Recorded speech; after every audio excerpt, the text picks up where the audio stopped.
నమస్తే, welcome to Janabheri news. ముందుగా headlines చూద్దాం.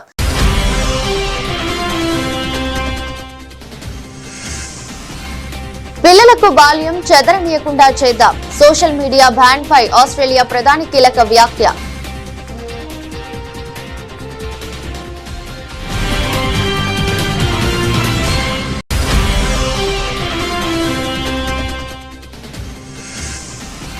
బుజ్జగింపు రాజకీయాల కోసం వందే మాతర గేయాన్ని విడగొట్టారు. కాంగ్రెస్ పార్టీపై అమిత్ షా తీవ్ర విమర్శలు.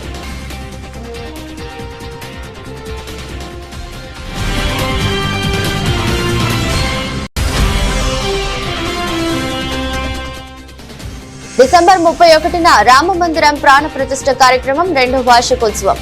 వివరాలు వెల్లడించిన శ్రీరామ జన్మభూమి తీర్థ క్షేత్ర ప్రధాన కార్యదర్శి చంపత్ రాయ్.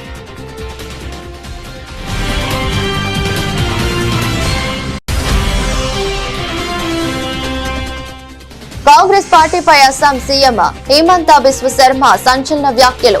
కాంగ్రెస్ హయాంలో నిరసన తెలిపినందుకు సుమారు 860 మంది యువకులు చంపబడ్డారని ఆరోపణ.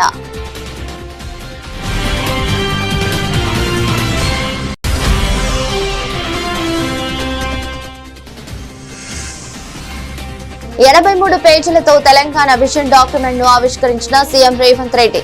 10 కీలక ప్రణాళికలతో డాక్యుమెంట్.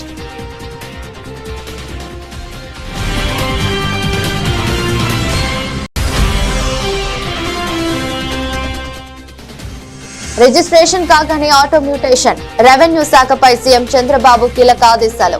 వివాదాస్పద భూముల పరిష్కార అధికారాన్ని ఆర్టీఓలకు బదలాయింపు.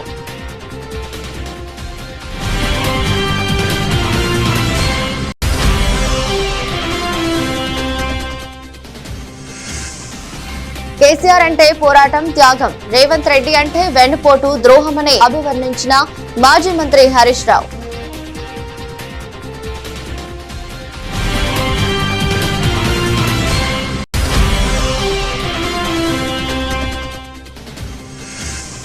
ఏపీ బ్రాండ్ ను సర్వనాశనం చేసింది మీరు కాదా? సీఎం చంద్రబాబుకు మాజీ మంత్రి పేర్ని నాని సూటి ప్రశ్న.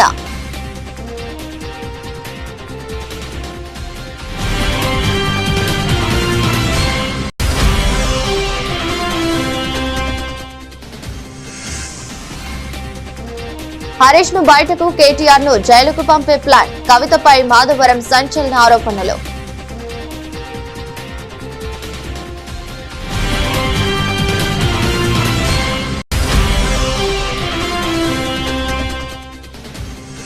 ఫీజు బకాయిలు చెల్లించే వరకు మా పోరాటం ఆగదు. ప్రభుత్వ తీరుపై మండిపడ్డ వైఎస్ఆర్సీపీ వర్కింగ్ ప్రెసిడెంట్ రవిచంద్ర.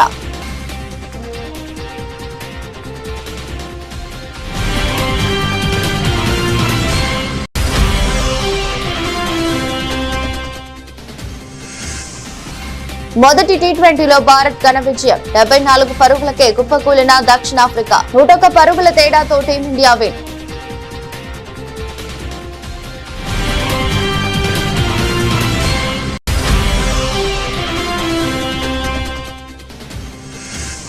సంక్రాంతి బరిలో శర్వానంద్ హీరోగా నటించిన నారీ నారీ నడుమ మురారి విడుదల తేదీతో పాటు సమయాన్ని కూడా వెల్లడించిన ఏకైక్ ఎంటర్టైన్మెంట్ సంస్థ. ఆస్ట్రేలియా ప్రభుత్వం చారిత్రక నిర్ణయం తీసుకుంది. దేశంలో 16 ఏళ్లలోపు పిల్లలు సోషల్ మీడియాను వినియోగించడంపై నిషేధం విధించింది. ఈ కొత్త కఠిన నిబంధనలు బుధవారం నుంచి అధికారికంగా అమల్లోకి రానున్నాయి. ఈ సంస్కరణ ద్వారా పిల్లలకు వారి బాల్యం పోకుండా చూడొచ్చని, తల్లిదండ్రులకు మరింత భరోసా ఇవ్వవచ్చని ఆస్ట్రేలియా ప్రధాని ఆంటోనీ ఆల్బనీస్ విశ్వాసం వ్యక్తం చేశారు. ఆస్ట్రేలియా పార్లమెంట్ ఆమోదించిన చట్టాల ప్రకారం 16 ఏళ్ల కంటే తక్కువ వయసున్న పిల్లలు ఖాతాలు కలిగి ఉండకుండా నిరోధించడానికి సోషల్ మీడియా ప్లాట్ఫామ్లు కఠిన చర్యలు తీసుకోవాల్సి ఉంటుంది. Facebook, Instagram, Snapchat, tick talk, X, YouTube సహా మొత్తం 10 ప్రముఖ ప్లాట్ఫామ్లకు ఈ ఆదేశాలు జారీ అయ్యాయి.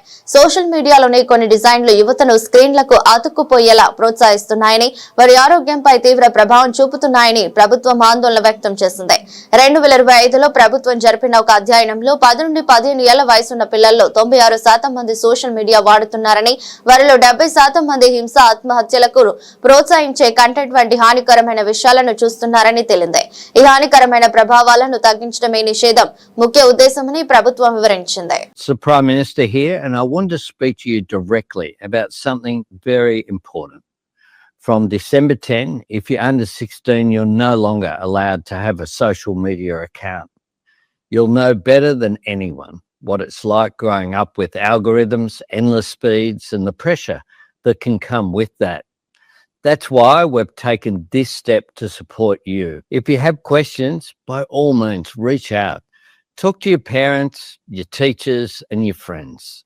And if you feel like you need more support, Headspace and Kids Helpline is there to assist. Above all, make the most of the school holidays coming up rather than spending it scrolling on your phone. Start a new sport, learn a new instrument, or read that book that has been sitting there on your shelf for some time. And importantly, spend quality time with your friends and your family, face to face. Have a great summer. పశ్చిమ బెంగాల్ ఎన్నికలను దృష్టిలో ఉంచుకుని ప్రజా సమస్యల నుంచి దృష్టి మళ్లించేందుకే ప్రభుత్వం వందే మాతరంపై చర్చను చేపట్టిందంటూ కాంగ్రెస్ ఎంపీ ప్రియాంక గాంధీ చేసిన వ్యాఖ్యలను కేంద్ర హోంమంత్రి అమిత్ షా తిప్పికొట్టారు. జాతీయ గేయం బెంగాల్ కు మాత్రమే పరిమితం కాదన్నారు. జాతీయ గేయాన్ని రాజకీయాలతో ముడిపెట్టడం దురదృష్టకరమని వ్యాఖ్యానించారు. వందే మాతరం 150 ఏళ్లు పూర్తి చేసుకున్న సందర్భంగా రాజ్యసభలో జరిగిన చర్చలో అమిత్ షా పాల్గొన్నారు. భుజగింపు రాజకీయాల కోసం వందే మాతర గేయాన్ని కాంగ్రెస్ విడగొట్టి ఉండకపోతే దేశ విభజన జరిగి ఉండేది కాదని అమిత్ షా విమర్శించారు. వందే మాతరం 100 ఏళ్లు పూర్తి చేసుకున్నప్పుడు దేశంలో ఎమర్జెన్సీ విధించారని, దీంతో జాతీయ గేయం కీర్తిని చాటేందుకు అవకాశం లేకుండా పోయిందని అన్నారు. వందే మాతరం అంటూ నినదించిన వారిని ఇందిరాగాంధీ జైలులో పెట్టించారని చెప్పారు. अब फिर से खड़े हो जाएंगे कि नहीं नहीं नहीं आप गलत बोल रहे हो, मगर इस रिकॉर्ड है मान्यवर महोदय। 1992 में भाजपा सांसद श्री राम नाईक ने एक शॉर्ट ड्यूरेशन डिस्कशन के माध्यम से वंदे मातरम को संसद में फिर से गाने की शुरुआत करने के लिए एक मुद्दा उठाया और उस वक्त प्रतिपक्ष के नेता लाल कृष्ण आडवाणी जी ने बहुत प्रमुखता के साथ लोकसभा के स्पीकर को कहा कि इस महान सदन के अंदर वंदे मातरम का गान होना चाहिए, क्योंकि संविधान सभा ने इसको स्वीकारा है। और फिर लोकसभा ने सर्वानुमत से 1992 में वंदे मातरम के गान की शुरुआत की। मान्यवर, हम जब वंदे मातरम की गान की शुरुआत कर रहे थे उस वक्त भी, मैं नाम देना नहीं चाहता वरना औचित्य के सवाल उठाएंगे, कुछ टेक्निकल मुद्दे उठाएंगे, मगर इंडी अलायंस के ढेर सारे लोगों ने, मेरे पास नाम की सूची है, इनको आपत्ति नहीं हो तो मैं पढ़ सकता हूं, ढेर सारे लोगों ने कहा था कि हम वंदे मातरम नहीं गाएंगे, ना बोल दिया। और मैंने मेरी आंख से देखा है कई सारे सदस्य वंदे मातरम होता है तो वंदे मातरम के गान के पहले संसद में बैठे होते हैं तो भी खड़े होकर बाहर चले जाते हैं। मैं आपको विश्वास से कह सकता हूं मान्यवर, ये कह रहे हैं कि कांग्रेस पार्टी पर झूठे आरोप लगाए। मैं विश्वास से कह रहा हूं, भारतीय जनता पार्टी का एक भी सदस्य वंदे मातरम के गान के वक्त सम्मान के साथ खड़ा न हो, ऐसा हो ही नहीं सकता। హిందూ క్యాలెండర్ ప్రకారం డిసెంబర్ 31న రామ మందిరం ప్రాణ ప్రతిష్ఠ కార్యక్రమం 2వ వార్షికోత్సవం జరుగుతుందని శ్రీరామ జన్మభూమి తీర్థ క్షేత్ర ప్రధాన కార్యదర్శి చంపత్ రాయ్ తెలిపారు. ఈ విషయమై ఆయన మీడియాతో మాట్లాడారు. కార్యక్రమానికి సంబంధించి అన్ని ఏర్పాట్లు పూర్తి చేస్తామని చెప్పుకొచ్చారు. भारतीय पंचांग के अनुसार पौष शुक्ल द्वादशी 11 जनवरी को भी थी सन 2025 में और 31 दिसंबर को भी है 2025 में। ये भारतीय पंचांग के अनुसार है। तो भारतीय पंचांग के अनुसार रामलला के विग्रह की प्राण प्रतिष्ठा की दूसरी वर्षगांठ ये 31 दिसंबर 2025 को होगी। क्या करना? तो जैसे लोग अपने जन्मदिन पर पूजा पाठ करते तो भगवान के प्राण प्रतिष्ठा का दूसरा दिन है, कुछ पूजा पाठ करेंगे। अब कितने दिन का करेंगे इसकी तो कोई महत्ता नहीं होती, कोई सार्वजनिक आयोजन नहीं है। కాంగ్రెస్ పార్టీపై అస్సాం సీఎం హిమంత బిశ్వ శర్మ సంచలన వ్యాఖ్యలు చేశారు. కాంగ్రెస్ పార్టీ పాలన సమయంలో సురక్షితమైన అస్సాంను కోరినందుకు అక్రమ ద్రవ్యోల్బణానికి వ్యతిరేకంగా నిరసన తెలిపినందుకు సుమారు 860 మంది యువకులు మరియు అస్సాం పౌరులు క్రూరమైన శక్తులచే చంపబడ్డారని ఆరోపించారు. జీవించి వారి ప్రాథమిక హక్కును అడిగినందుకు 860 మంది యువకులు అమరులయ్యారని ముఖ్యమంత్రి హిమంత బిశ్వ శర్మ అన్నారు. During Assam agitation, 860 young youths and citizens of Assam were killed by the brutal forces of the government, of the Daden government. All we know, in that point of time, Congress ruled Assam, and during that period, 860 young youths were martyred merely for demanding a safe Assam, a secure Assam, merely for protesting against illegal infiltration, merely for asking our own rights to live. After 45 years, today, Government of Assam has constructed a Shahid Smarak Setra and a huge Shahid Stambha, along with many other small plannings like musical fountains, like library, like martyrs gallery. Tomorrow we are going to dedicate it to the people of Assam, people of nation, as tomorrow we are going to observe Martyrs Day in entire Assam. Telangana ముఖ్యమంత్రి Revanth Reddy Telangana vision 2047 document ను ఆవిష్కరించారు. Telangana rising global summit 2025 ముగింపు సందర్భంగా 83 పేజీలతో కూడిన ఈ document ను ముఖ్యమంత్రి ఆవిష్కరించారు. తెలుగుతో పాటు ఇంగ్లీష్, హిందీ భాషల్లో ఈ డాక్యుమెంట్ ను రూపొందించారు. తెలంగాణ మీన్స్ బిజినెస్ పేరుతో ఈ డాక్యుమెంట్ ను విడుదల చేశారు. 10 కీలక ప్రణాళికలతో ఈ డాక్యుమెంట్ ను సిద్ధం చేశారు. సదస్సు ముగింపు సందర్భంగా ముఖ్యమంత్రి రేవంత్ రెడ్డి మాట్లాడుతూ విజన్ డాక్యుమెంట్ కోసం ఆన్లైన్ ద్వారా సూచనలు, సలహాలు వచ్చాయని అన్నారు. ఆర్థిక నిపుణుల సూచనలు తీసుకున్నట్లు చెప్పారు. తెలంగాణ విజన్ డాక్యుమెంట్ కు 4 లక్షల మంది ప్రజలు ఆన్లైన్ లో సూచనలు, సలహాలు ఇచ్చారని వెల్లడించారు. నిపుణులు ఎంతో మంది ఈ విజన్ డాక్యుమెంట్ లో భాగస్వాములయ్యారని తెలిపారు. ఇందులో భాగంగానే ISB, NITI Aayog, government of India officials, state government officials, Telangana ప్రజల నుంచి కూడా ఈ పాలసీ డాక్యుమెంట్లో సూచనలు ఇవ్వమంటే ఆన్లైన్లో దాదాపుగా 4 లక్షల మంది పాల్గొని వారి యొక్క సూచనని, సలహాలను తెలంగాణ రాష్ట్ర ప్రభుత్వానికి ఇవ్వడం జరిగింది. ఈ సందర్భంగా తెలంగాణ రాష్ట్రానికి, ఈ ప్రాంత మట్టికి ఒక గొప్ప చైతన్యం ఉన్నది. ఆ చైతన్యము ఒకనాడు జల్, జమీన్, జంగల్, కొమరం భీముడు ఆనాడు పోరాటం చేస్తే ఆ తర్వాత సాయుధ రైతాంగ పోరాటంలో భూమి కోసం, భుక్తి కోసం, విముక్తి కోసం, ఈ ప్రాంతం కోసం, ప్రజల కోసం, పేదరిక నిర్మూలన కోసం, ఈ భూమి మీద ఆధిపత్యం సాధించాలనుకున్న వాళ్ళకు వ్యతిరేకంగా వేలాది మంది పోరాటాలు చేసి నేల కొరిగిన చరిత్ర ఈ తెలంగాణ ప్రాంతానికి ఉన్నది. రాష్ట్రంలో రెవెన్యూ సేవలను ప్రజలకు మరింత చేరువ చేసే దిశగా ముఖ్యమంత్రి చంద్రబాబు కీలక నిర్ణయం తీసుకున్నారు.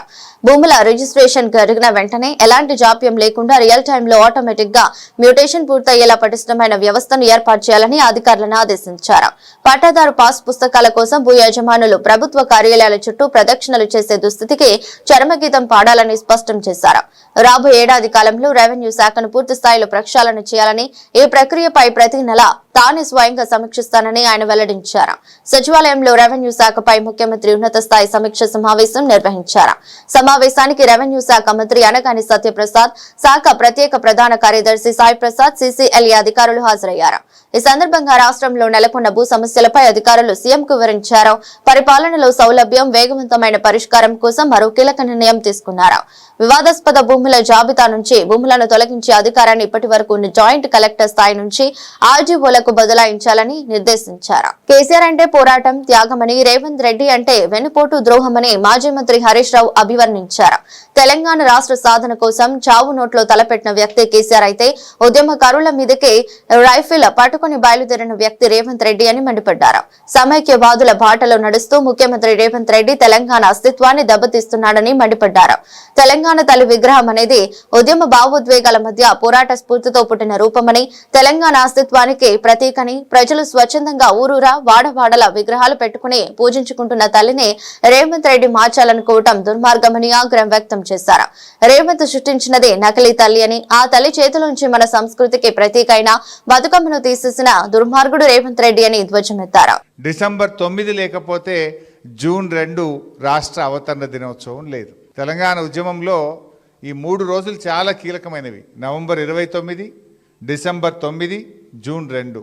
నవంబర్ 29 లేకపోతే డిసెంబర్ 9 లేదు, డిసెంబర్ 9 లేకపోతే రాష్ట్ర అవతరణ దినోత్సవం జూన్ 2 లేదు. కేసీఆర్ గారు నిమ్స్ ఆసుపత్రుల్లో 11 రోజుల ఆమరణ దీక్ష, వేలాది లక్షలాది మంది ప్రజలు ఎంతోమంది వారి దగ్గరికి వచ్చారు. ఆ దీక్ష ఫలితం ఇవాళ డిసెంబర్ 9వ తేదీ ప్రకటన. ఇవాళ కొంతమంది మూర్ఖులు మాట్లాడుతున్నారు కాంగ్రెస్ నాయకులు.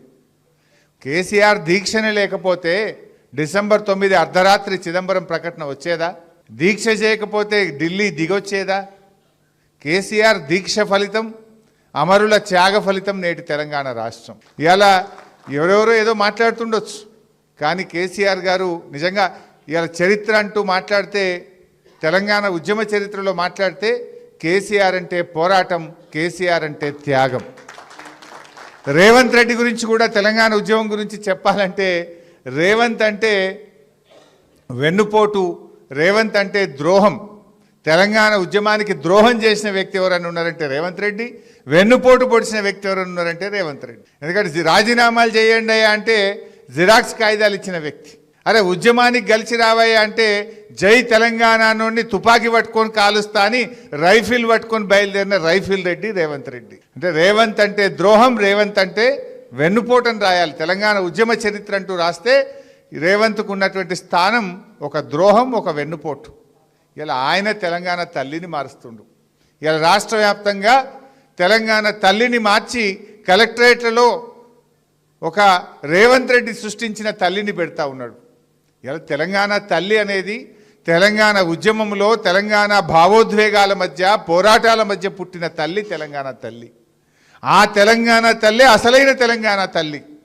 ఆ తల్లిని తెలంగాణ ప్రజలు ఊరూరా వాడవాడ వాళ్ళే సొంతంగా పెట్టుకుంటారు. ఆంధ్రప్రదేశ్ వ్యవసాయానికి ఆలవాలం కాక అది మన రాష్ట్ర బ్రాండింగ్ అని, అలాంటి బ్రాండింగ్ ను సీఎం చంద్రబాబు దెబ్బతీశారని వైఎస్ఆర్సీపీ కృష్ణా జిల్లా అధ్యక్షుడు మాజీ మంత్రి పేర్ని వెంకట్రామయ్య ఆక్షేపించారు. దేశానికి దక్షిణ ధాన్యగారంగా ఉన్న ఏపీ బ్రాండ్ ను సర్వనాశనం చేసింది చంద్రబాబు కాదా అని నిలదీశారు. రైతు హితాన్ని గాలిలో కలిపింది చంద్రబాబు అని గుర్తు చేశారు. చంద్రబాబు సంపద సృష్టి ఒక అభూత కల్పన అని, ఆయన రాష్ట్రాన్ని అప్పుల కుప్ప చేయడం మాత్రమే వాస్తవమని చెప్పారు. ఏడాదిన్నరలో రికార్డు స్థాయిలో అప్పులకు అదే తాత్కరణం అని పార్టీ కేంద్ర కార్యాలయంలో మీడియాతో మాట్లాడిన మాజీ మంత్రి పేర్ని నాని స్పష్టం చేశారు. వచ్చే ఏడాది నుంచి కరెంటు బిల్లులు వచ్చే ఏడాది కూడా కరెంటు ఛార్జీలు పెంచకుండా సమర్థతను పెంచుకుంటామని చెప్పి నారా చంద్రబాబు నాయుడు గారు మాట్లాడుతున్నాడు. చంద్రబాబు నాయుడు గారి సమర్థత అంటే ఎప్పుడైనా, ఎక్కడైనా, ఎన్నడైనా సరే ఆయన అత్యంత సమర్థవంతంగా ప్రజల్ని తాకట్టు పెట్టి అప్పులు తేవడం తప్పితే మరి ఏదన్నా ఉందా అని అడుగుతున్నాను నేను చంద్రబాబు నాయుడు గారిని. కానీ రాష్ట్ర ప్రజలను కూడా ఒకసారి ఆలోచించమని అడుగుతున్నాను. చంద్రబాబు నాయుడు గారు అంటే సమర్థవంతంగా అప్పులు తేవడం తప్పితే ఏ రోజన్నా మంచి పరిపాలన అందించడం, ఛార్జీలు పెంచకుండా ఉండటం, లేదా ప్రజలను ఎత్తిన భారం వేయకుండా ఉండటం ఎప్పుడన్నా జరిగిందా అంటే ఎప్పుడూ లేదు. ఈ 18 మాసాల్లో కరెంటు ఛార్జీలు ఎన్నిసార్లు పెంచాడు, ఎంత పెంచాడు అనేది నారా చంద్రబాబు నాయుడు గారి మాట మనం నమ్మాల్సిన పని లేదు. ఎంత పెరిగాయో ఈ రాష్ట్రంలో ఎవరిని ఏ తలుపు తట్టి ఎవరిని అడిగినా కూడా వాళ్ళ బాధ, వాళ్ళ శోకం చెప్పనలవు కాదు. అసలు మావులోని అడగక్కర్లా, చంద్రబాబు నాయుడు గారు పెద్దానికి కార్యకర్తలకు పదవి వేయాలంటే IVRSL ఏంటి దాని పేరండి, ఇంటరాక్టింగ్ వాయిస్ రెస్పాన్స్ సర్వీసా ఏంటిది, IVRSL. IVRSL ద్వారా మేము ఎవరికన్నా పదవి వేసినా తెలుగుదేశం కార్యకర్త కాడు ఎప్పుడో మామూలుగా వాళ్ళ తాత ముత్తాతల కానించి జెండా మోస్తుంటారు, ఆడికి పదవి వేయాలన్నా కూడా IVRSL ద్వారా అడుగుతా అంట. ఈయన దగ్గర ఏమో డేటా ఉండదు, ఆడి నిజాయితీ గురించి ఆడి నిబద్ధత గురించి ఈయన తెలీదు, తెలుగుదేశంలో ఎప్పటి నుంచో జెండా మోస్తున్నాడు గురించి. కానీ వేసిన పదవులన్నీ కూడా కొత్తగా పార్టీలు దూకి ఇడు దూకి అడు దూకి జంపింగ్ జపాంగాళ్ళకి పదవులు వేస్తారు. దానికి మాత్రం IVRSLని అడిగాం, మీకు పదవి లేకపోయాం అని చెప్పి మాట్లాడతాడు. మొన్న ఎప్పుడో ఆ మధ్య చూశాను, వల్లభనేని వంశీని అరెస్టు చేసే ముందు అరెస్టు చేసిన తర్వాత IVRSL ద్వారా అడిగా అంట, తప్ప ఒప్ప అని. అందరూ ఆహా ఓహో శభాష్ చంద్రబాబు అని IVRSLలో చెప్పారంట. మాచర్ల పిన్నెల్లి రామకృష్ణారెడ్డిని అరెస్ట్ చేసే ముందు పెట్టిందేమో దొంగ కేసా, తెలుగుదేశం వాళ్ళు కొట్టుకు నరుకు సావటం ఏంటి, ఆళ్ళు పడక, అసలు పార్టీకి సంబంధం లేదు, ఏనాడు మాట్లాడటం కానీ ఫోన్ కూడా మాట్లాడి అరగనటువంటి పిన్నెల్లి రామకృష్ణారెడ్డి గారినేమో మర్డర్ కేసులో ముద్దాయిగా పెడతారు, తప్పుడు కేసు. దానికి IVRSL ముందు అడిగా అంట, తర్వాత అడిగా అంట. ముందు ఆహా పెట్టాల్సిందే అన్నారంట, పెట్టిన తర్వాత ఏమో ఆహా ఓహో బాగా పెట్టామన్నారంట. ఇన్నిటికీ IVRSL అడుగుతున్నా అని చెప్తున్నావు కదా చంద్రబాబు నాయుడు గారు. ఈ పథకానికి మీ జెండా మోసే కార్యకర్తల భార్యల ఫోన్ నెంబర్కి చేసి అడగండి ఒకసారి. ఏమ్మా 18 మాసాలుగా చంద్రబాబు నాయుడు కరెంటు ఛార్జీలు పెంచలేదు కదా అని అడగండి ఎవరన్నా. ఫోన్ పైలిపోద్ది మామూలుగా, వెంటనే నేలకేసి కొడతారు. తెలంగాణ జాగృతి అధ్యక్షురాలు కల్వకుంట్ల కవితపై కూకట్పల్లి ఎమ్మెల్యే మాధవరం కృష్ణారావు సంచలన ఆరోపణలు చేశారు.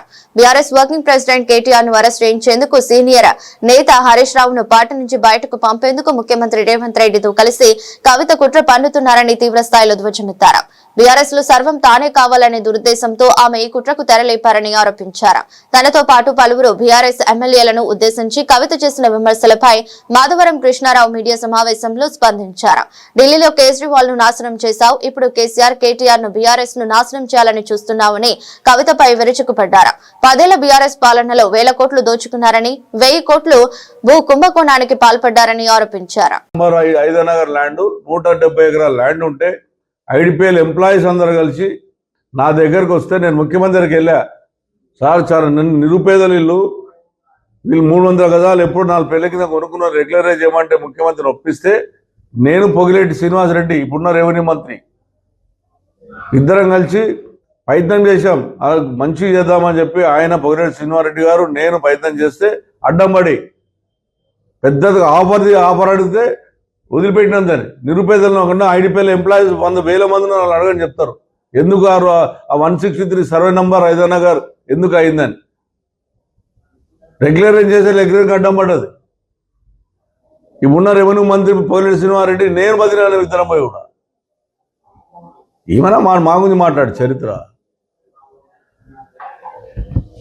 వేసుకొని 4 బండ్లు వేసుకొని 4 పిల్లల్ని వేసుకొని తిరిగి రౌడీజం చేసుకుంటా మేము వస్తున్న భయపడతారు. నెయ్యి హోటల్ కుక్కలు కుక్కడపల్ల కుక్కలు అని తిరిగిపోతూనే ఉంటాయి, వచ్చి తీరుతూనే ఉంటాయి, పోతూనే ఉంటాయి. మా ప్రజలు మాకు దేవుళ్ళు, మా ప్రజల పక్షాలు ఉంటాం, ప్రజలనే ఉంటాం. 6 గంటలు వేస్తాం, ప్రజలకు ఏం కావాలో చేస్తాం. ఇప్పుడు గవర్నమెంట్ కాంగ్రెస్ గవర్నమెంట్ ఉంది, నువ్వు కాంగ్రెస్ గురించి మాట్లాడకుండా వచ్చి TRS పార్టీలో తిరిగితే TRS ఎమ్మెల్యేలు తిరిగితే నీ చిత్తశుద్ధి ఉంటే నువ్వు తెలంగాణ బిడ్డ అని చెప్పుకుంటే నిజంగా కేసీఆర్ బిడ్డను అనుకుంటే నువ్వు పోయి స్పీకర్ దగ్గర మన చైర్మన్ దగ్గరకు పోయి నువ్వు డైరెక్ట్ డిస్క్వాలిఫై చేసుకో. లెటర్ పంపిస్తారా ఆయన? నీకే తెలివి ఉంది అనుకుంటున్నావా? లెటర్ పంపిస్తే డిస్క్వాల్ గారు ఎమ్మెల్సీ ఒరిజినల్గా డైరెక్ట్ పోయి లెటర్ ఇచ్చి డిస్క్వాలిఫై చేసుకుంటారు. మేమేంటా మా పార్టీ పెట్టిన భిక్ష నీకు MP ఇచ్చింది, మా TRS పార్టీ భిక్ష వల్ల నీకు ఎమ్మెల్సీ వచ్చింది. మేము 2 సార్లు TRSలోకి గెలిచినాం, ఒకసారి TDPలోకి గెలిచినాం. బీటీ బ్యాచ్ దోసుక తినకు వచ్చినామంట, నువ్వు దోసుక తినకు వచ్చినావు అమెరికా నుంచి. మేం కాదు, అమెరికా నుంచి వచ్చింది నువ్వు దోసుక తిన. నీకు రాష్ట్రంలో డాక్టర్ బాబాసాహెబ్ అంబేద్కర్ రాజ్యాంగం అమలవ్వడం లేదని, లోకేష్ రెడ్ బుక్ రాజ్యాంగం రాజ్యమేలుతోందని వైఎస్ఆర్సీపీ విద్యార్థి విభాగం వర్కింగ్ అధ్యక్షుడు రవిచంద్ర మండిపడ్డారు. తాడేపల్లి వైఎస్ఆర్ కాంగ్రెస్ పార్టీ కేంద్ర కార్యాలయంలో మీడియాతో మాట్లాడుతూ వైఎస్ఆర్సీపీ విద్యార్థి విభాగం అధ్యక్షుడు చైతన్యది అక్రమ అరెస్ట్ అని, ఇలాంటి అరెస్టులతో ఉద్యమాలను ఆపలేరని తేల్చి చెప్పారు. ఫీజులు చెల్లించాలని అడిగితే పోలీసులతో పిడిగుద్దులు, అక్రమ అరెస్టులు చేయిస్తూ ఫాసిస్టు పాలన సాగిస్తున్న చంద్రబాబుకు తగిన గుణపాఠం తప్పదని హెచ్చరించారు. డిసెంబర్ 8, 2025న సాంఘిక సంక్షేమ శాఖ కార్యాలయం వరకు విద్యార్థులతో మా వైఎస్ఆర్ కాంగ్రెస్ పార్టీ విద్యార్థి విభాగం ఆధ్వర్యంలో ఒక ర్యాలీ నిర్వహించాం. ఈ ర్యాలీ సందర్భంగా విద్యార్థులందరం కలిసి సాంఘిక సంక్షేమ శాఖ డైరెక్టర్ కి వినతి పత్రం ఇవ్వాలని భావించాం. మేము తాడేపల్లిలో ర్యాలీ ప్రారంభమై సాంఘిక సంక్షేమ శాఖ కార్యాలయం వరకు ర్యాలీగా వెళ్తున్న క్రమంలోనే సర్వీస్ రోడ్ లో పోలీసులు అడ్డుకున్నారు. మా ర్యాలీ చాలా ప్రజాస్వామ్యయుతంగా, శాంతియుతంగా ప్రారంభమైంది. పోలీసులు బారికేడ్లు పెట్టి అడ్డగించి ఎవరైతే ఈ ర్యాలీలో పాల్గొన్న విద్యార్థులు ఉన్నారో విద్యార్థులను అడ్డగించి లాఠీలతో నెట్టేసి పిడిగుద్దులు గుద్దుతూ చాలా కర్కశంగా, అమానుషంగా విద్యార్థుల పట్ల వ్యవహరించారు. తీరా అక్కడికి వెళ్ళిన తర్వాత సోషల్ వెల్ఫేర్ కార్యాలయం ముందు మేము కార్యాలయంలోకి ఒక డెలిగేషన్ వెళ్లి, మేము ఒక ప్రతినిధి బృందం వెళ్లి డైరెక్టర్ ని కలిసి రాష్ట్రంలో విద్యార్థులకు రావాల్సిన రియంబర్స్మెంట్, స్కాలర్షిప్ల గురించి ఒక రిప్రజెంటేషన్ ఇస్తాము అని చెప్పేసి మేము పోలీసుల్ని కోరాము. కానీ పోలీసులు మేము అక్కడికి చేరగానే మీరు లోపలికి వెళ్ళడానికి వీల్లేదని చెప్పేసి మమ్మల్ని అన్యాయంగా మా నాయకులందరినీ తోసేసి బలవంతంగా నెట్టేసి చేతులతో గుద్దుతూ, కాళ్ళతో తన్నుతూ, లాఠీలతో డొక్కల్లో నెట్టేసి చాలా దుర్మార్గంగా వ్యవహరించి పోలీసు జీవుల్లోకి విసిరేశారు, వ్యానుల్లోకి కుక్కేశారు. మా రాష్ట్ర అధ్యక్షుడు చైతన్యాన్ని ఈ రోజు జైలుకు పంపించింది ప్రభుత్వం. అరెస్టు చేసిన విద్యార్థుల్ని ఏ పోలీస్ స్టేషన్ కి తీసుకెళ్తున్నారో చెప్పకుండా ముందు తాడేపల్లి పోలీస్ స్టేషన్ అని చెప్పి అక్కడ నుంచి ఏపీఎస్పీ బెటాలియన్ లోకి తీసుకెళ్లి ఏపీఎస్పీ బెటాలియన్ నుంచి తెనాలి వరకు వెళ్తున్నామని చెప్పకుండానే తెనాలి రూట్ లోకి తీసుకెళ్లి చివరికి దుగ్గిరాల పోలీస్ స్టేషన్ కి తీసుకెళ్లారు. దుగ్గిరాల పోలీస్ స్టేషన్ లో ఉదయం 11:30, 12 గంటల నుంచి సాయంత్రం 6 గంటల వరకు నిర్బంధించారు. మళ్ళీ తిరిగి సాయంత్రం 6 గంటలకి తాడేపల్లి పోలీస్ స్టేషన్ కి తీసుకెళ్తున్నామని చెప్పేసి మంగళగిరి పోలీస్ స్టేషన్ తీసుకొచ్చారు. మంగళగిరి పోలీస్ స్టేషన్ తీసుకొచ్చిన తర్వాత మా దగ్గర ఉన్న సెల్ ఫోన్లన్నీ పోలీసులు బలవంతంగా లాక్కున్నారు. అక్కడ నుంచి మళ్ళీ తిరిగి తాడేపల్లి పోలీస్ స్టేషన్ తీసుకెళ్లారు. తాడేపల్లి పోలీస్ స్టేషన్ లో మా అందరితో ఆధార్ కార్డులు తీసుకొని, సంతకాలు తీసుకొని మళ్ళీ మిమ్మల్ని మంగళగిరి పోలీస్ స్టేషన్ కి తీసుకెళ్తామని చెప్పి మంగళగిరి పోలీస్ స్టేషన్ కాకుండా కోర్టుకు తీసుకెళ్లారు. దక్షిణాఫ్రికాతో జరిగిన తొలి టీ20 మ్యాచ్ లో టీమిండియా 101 పరుగుల భారీ తేడాతో ఘన విజయం సాధించింది. భారత బౌలర్లు సమిష్టి ప్రదర్శన ముందు సఫారీ బ్యాటింగ్ లైనప్ పేక మేడలా కూలిపోయింది. 176 పరుగుల లక్ష్యంతో బరిలోకి దిగిన దక్షిణాఫ్రికా జట్టు కేవలం 12.3 ఓవర్లలో 74 పరుగులకి ఆల్అౌట్ అయింది.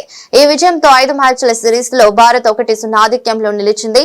లక్ష్య ఛేదనలో దక్షిణాఫ్రికాకు ఆరంభం నుంచే కష్టాలు మొదలయ్యాయి. ఇన్నింగ్స్ రెండో బంతికే ఓపెనర్ క్వింటన్ డికాక్ డకౌట్ వెనుదిరిగాడు. ఆ తర్వాత Tristan Stubbs, captain Aiden Markram కాసేపు నిలబడగా స్వల్ప వ్యవధిలోనే అవుట్ అయ్యారు. కీలక బ్యాటర్లు డేవిడ్ మిల్లర్, డోనోవాన్ ఫెరీరా పూర్తిగా విఫలమయ్యారు. ఒక దశలో డివాల్ట్ బ్రెవిస్ కాస్త దూకుడుగా ఆడినా అతనికి మరో ఎండ్ నుంచి సహకారం లభించలేదు. సఫారీ ఇన్నింగ్స్ లో అతడి టాప్ స్కోరర్ గా నిలవడం వారి బ్యాటింగ్ వైఫల్యాన్ని తెలియజేస్తుంది. భారత బౌలర్లలో హర్షదీప్ సింగ్, జస్ప్రీత్ బుమ్రా, వరుణ్ చక్రవర్తి, అక్షర్ పటేల్ తాలు 2 వికెట్లు పడగొట్టి సఫారీ పతనాన్ని శాసించారు. అంతకుముందు టాస్ ఓడి బ్యాటింగ్ కు దిగిన టీమిండియా నిర్ణీత 20 ఓవర్లలో 6 వికెట్ల నష్టానికి 175 పరుగులు చేసింది. హార్దిక్ పాండ్యా కేవలం 28 బంతుల్లో 4 సిక్సర్లు, 6 ఫోర్లతో అజేయంగా 59 పరుగులు చేసి జట్టుకు గౌరవప్రదమైన స్కోరును అందించాడు. అతనికి తిలక్ వర్మ, అక్షర్ పటేల్ నుంచి సహకారం లభించింది. ఈ సంక్రాంతికి రానున్న సినిమాలకు పెద్ద పోటీనే ఉంది. తెలుగు వారి పెద్ద పండుగకు వినోదం పంచేందుకు టాలీవుడ్ స్టార్ హీరోల సినిమాలతో పాటు చిన్న సినిమాలు రిలీజ్ కు రెడీ అంటున్నాయి. సర్వానంద్ హీరోగా నటించిన నారీ నారీ నడుమ మురారి కూడా సంక్రాంతి బరిలోనే ఉంది. సినిమా విడుదల తేదీతో పాటు సమయాన్ని కూడా వెల్లడించింది ఏకే ఎంటర్టైన్మెంట్ సంస్థ. మార్నింగ్ షో, మ్యాట్నీలు కాకుండా ఫస్ట్ షోతో జనవరి 14న ఈ సినిమా ప్రేక్షకుల ముందుకు రానుంది. ఆ రోజు సాయంత్రం 5:49 రిలీజ్ చేయనున్నట్లు తెలిపారు. సర్వ సరసన, సంయుక్త మీనన్, సాక్షి వైద్య కథానాయకులుగా నటిస్తున్నారు. రామ్ అబ్బా రాజు దర్శకత్వం వహిస్తున్నారు. అనిల్ సుంకర, రామ్ బ్రహ్మం సుంకర నిర్మిస్తున్నారు. విశాల్ చంద్రశేఖర్ సంగీతం అందిస్తున్నారు. వార్తలు ముగించే ముందు మరోసారి హెడ్లైన్స్.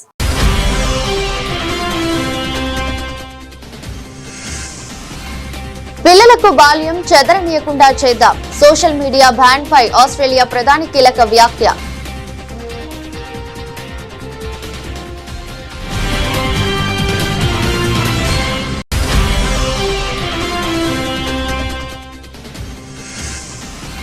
బుజ్జగింపు రాజకీయాల కోసం వందే మాతర గేయాన్ని విడగొట్టారు. కాంగ్రెస్ పార్టీపై అమిత్ షా తీవ్ర విమర్శలు.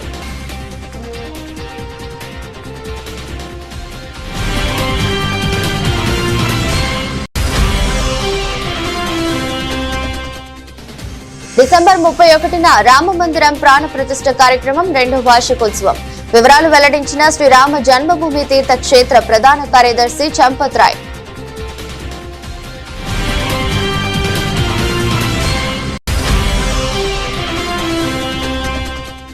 కాంగ్రెస్ పార్టీపై అస్సాం సీఎం హిమంత బిశ్వ శర్మ సంచలన వ్యాఖ్యలు. కాంగ్రెస్ హయాంలో నిరసన తెలిపినందుకు సుమారు 860 మంది యువకులు చంపబడ్డారని ఆరోపణ.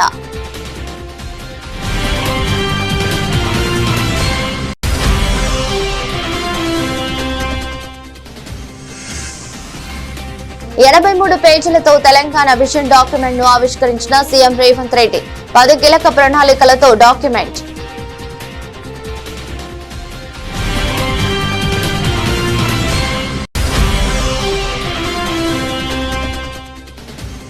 రిజిస్ట్రేషన్ కాగానే ఆటో మ్యూటేషన్. రెవెన్యూ శాఖపై సీఎం చంద్రబాబు కీలక ఆదేశాలు. వివాదాస్పద భూముల పరిష్కార అధికారాన్ని ఆర్టీఓలకు బదలాయింపు.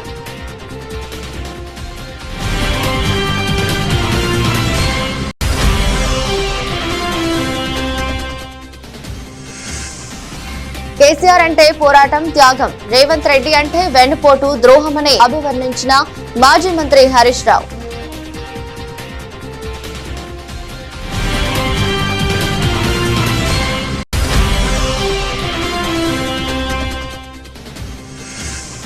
ఏపీ బ్రాండ్ ను సర్వనాశనం చేసింది మీరు కాదా? సీఎం చంద్రబాబుకు మాజీ మంత్రి పేర్ని నాని సూటి ప్రశ్న.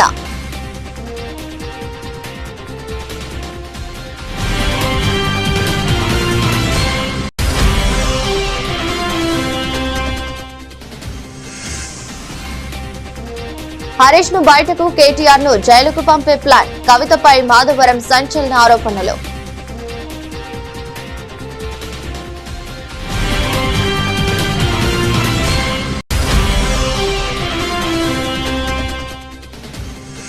ఫీజు బకాయిలు చెల్లించే వరకు మా పోరాటం ఆగదు. ప్రభుత్వ తీరుపై మండిపడ్డ వైఎస్ఆర్సీపీ వర్కింగ్ ప్రెసిడెంట్ రవిచంద్ర.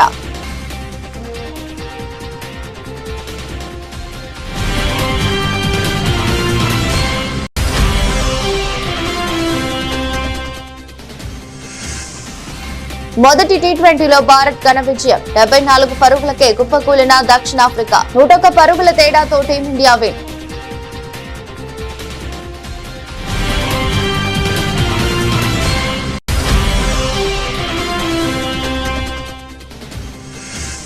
సంక్రాంతి బరిలో శర్వానంద్ హీరోగా నటించిన నారీ నారీ నడుమ మురారి విడుదల తేదీతో పాటు సమయాన్ని కూడా వెల్లడించిన ఏకైక ఎంటర్టైన్మెంట్ సంస్థ. ఇది బులెటిన్. మరో బులెటిన్లో మళ్ళీ కలుద్దాం. అంతవరకు సెలవు. నమస్కారం.